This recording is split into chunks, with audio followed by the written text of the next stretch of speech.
റെഡ്മിയുടെ Redmi A4 5G എന്ന പുതിയൊരു smart phone Indian മാർക്കറ്റിൽ ലോഞ്ച് ചെയ്യാൻ പോകുന്നുണ്ട്. ഈ ഒരു ഫോണിന്റെ ഇന്ത്യയിലെ ലോഞ്ച് ഡേറ്റ് ഇപ്പം ഒഫീഷ്യലായിട്ട് കൺഫേം ആയിട്ടുണ്ട്. പിന്നെ ഫീച്ചേഴ്സിനെ പറ്റിയിട്ടുള്ള പല കാര്യങ്ങളും ഇപ്പം അറിയാൻ കഴിഞ്ഞിട്ടുണ്ട്. ഇത് ബഡ്ജറ്റ് സെഗ്മെന്റിൽ വരുന്ന ഒരു 5G സ്മാർട്ട് ഫോൺ ആയിരിക്കും. എന്തായാലും ഈ വീഡിയോയിൽ നമ്മൾ നോക്കാൻ പോകുന്നത് റെഡ്മി A4 5G എന്നുള്ള സ്മാർട്ട് ഫോണിനെ പറ്റിയിട്ടാണ്. ഈ ഒരു ഫോണിന്റെ എടുത്തു പറയേണ്ട ഒരു ഫീച്ചർ എന്ന് പറയുന്നത് ഇതിന്റെ പ്രോസസ്സർ ആയിരിക്കും. സ്നാപ്ഡ്രാഗൺ 4S Gen 2 എന്ന പ്രോസസ്സർ ഇതിൽ വരുന്നതായിരിക്കും. മിക്കവാറും ഈ ഒരു പ്രോസസ്സറുമായിട്ട് വരുന്ന ആദ്യത്തെ ഫോണായിരിക്കും ഈ ഒരു ഫോൺ.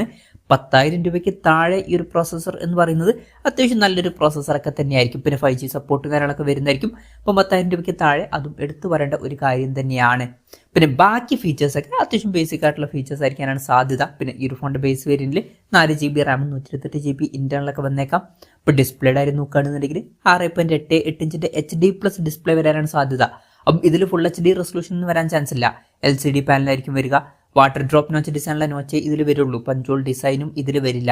എന്നാൽ 120 Hz റിഫ്രഷ് റേറ്റ് ഒക്കെ സപ്പോർട്ട് ചെയ്യുന്നതായിരിക്കും. 10,000 രൂപയ്ക്ക് താഴെ അത് നല്ലൊരു കാര്യം തന്നെയാണ്. എന്തായാലും ഡിസ്പ്ലേ ഫീച്ചേഴ്സ് നോക്കുമ്പോൾ അത്യാവശ്യം ബേസിക് ആയിട്ടുള്ള ഡിസ്പ്ലേ ഫീച്ചേഴ്സ് ഇതിൽ വരുള്ളൂ. 120 Hz റിഫ്രഷ് റേറ്റ് എന്നുള്ളത് നല്ലൊരു കാര്യവും ആണ്. പിന്നെ side mounted finger print sensor ഇതിൽ വരുന്നതായിരിക്കും. ഗ്ലാസ് ബാക്ക് ബോർഡിങ് കാര്യങ്ങളൊക്കെ ഇതിൽ വന്നേക്കാം. ഇതിൽ സിംഗിൾ സ്പീക്കറൊക്കെ വരാൻ ചാൻസ് ഉള്ളൂ. ആൻഡ്രോയിഡ് 14 ബേസിലുള്ള ഐപ്രോസ് സോഫ്റ്റ്വെയർ വരുന്നതായിരിക്കും. ക്യാമറയുടെ കാര്യത്തിൽ ഫോണിന്റെ പിന്നിൽ ഡ്യുവൽ ക്യാമറ സെറ്റപ്പ് ആയിരിക്കും വരിക. 50 MP മെയിൻ ക്യാമറ സെൻസറും രണ്ടാമത് ഒരു A സെൻസറൊക്കെ വരുന്നതായിരിക്കും. പിന്നെ 8 MP സെൽഫി ക്യാമറയും വന്നേക്കാം. ബേസിക് ആയിട്ടുള്ള ഒരു ക്യാമറ സെറ്റപ്പ് മാത്രമേ ഈ ഫോണിൽ വരാൻ ചാൻസ് ഉള്ളൂ. 10,000 രൂപയ്ക്ക് താഴെ അത് ഓക്കെയും ആണ്. പിന്നെ 5160 mAh ബാറ്ററി വരുന്നതായിരിക്കും. 18 വാട്ടിന്റെ ഫാസ്റ്റ് ചാർജ് സപ്പോർട്ട് വരുന്നതായിരിക്കും. ഇപ്പം 10,000 രൂപയ്ക്ക് താഴെ അത് ഇറക്കമില്ലാത്തൊരു ചാർജിങ് സ്പീഡാണ്. Type-C ചാർജിങ് പോർട്ടും ഇതിൽ വരുന്നതായിരിക്കും. ഇതൊക്കെയാണ് ഫീച്ചേഴ്സിനെ പറ്റി പറയാനുള്ള കാര്യങ്ങൾ. വിലയുടെ കാര്യം പറയുകയാണെന്നുണ്ടെങ്കിൽ 10,000 രൂപയ്ക്ക് താഴെ ആയിരിക്കും വില വരിക എന്നുള്ള കാര്യം കൺഫേം ആയിട്ടുണ്ട്. വേറെ റിപ്പോർട്ടുകളിൽ പറയുന്നത് 8,500 രൂപ പ്രൈസ് റേഞ്ചിലായിരിക്കും ഈ ഫോണിന്റെ വില സ്റ്റാർട്ട് ചെയ്യുക എന്നുള്ളതാണ്. അപ്പം ആ ഒരു പ്രൈസ് റേഞ്ചിലാണെന്നുണ്ടെങ്കിൽ ഈ പറഞ്ഞിട്ടുള്ള ഫീച്ചേഴ്സ് അത്യാവശ്യം നല്ല ഫീച്ചേഴ്സ് തന്നെയാണ്. എടുത്തു പറയേണ്ട കാര്യം 5G സപ്പോർട്ടും കാര്യങ്ങളൊക്കെ ഈ ഫോണിൽ വരുന്നതായിരിക്കും.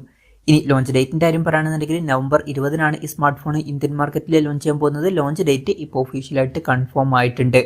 എന്തായാലും 10,000 രൂപയ്ക്ക് താഴെ ബഡ്ജറ്റ് സെഗ്മെന്റിൽ റെഡ്മിയുടെ പുതിയൊരു 5G ഫോൺ ലോഞ്ച് ചെയ്യാൻ പോകുന്നുണ്ട്. ഈ ഒരു ഫോണിനെ പറ്റിയിട്ടുള്ള നിങ്ങളുടെ അഭിപ്രായം ജസ്റ്റ് ഒന്ന് കമന്റ് ചെയ്യുക. അതുപോലെ തന്നെ ഇന്ത്യൻ മാർക്കറ്റിൽ ഈ ഒരു സ്മാർട്ട് ഫോൺ നിങ്ങൾ ഏത് പ്രൈസിങ്ങിലാണ് എക്സ്പെക്ട് ചെയ്യുന്നത് എന്നുള്ള കാര്യം കൂടി ജസ്റ്റ് ഒന്ന് കമന്റ് ചെയ്യുക.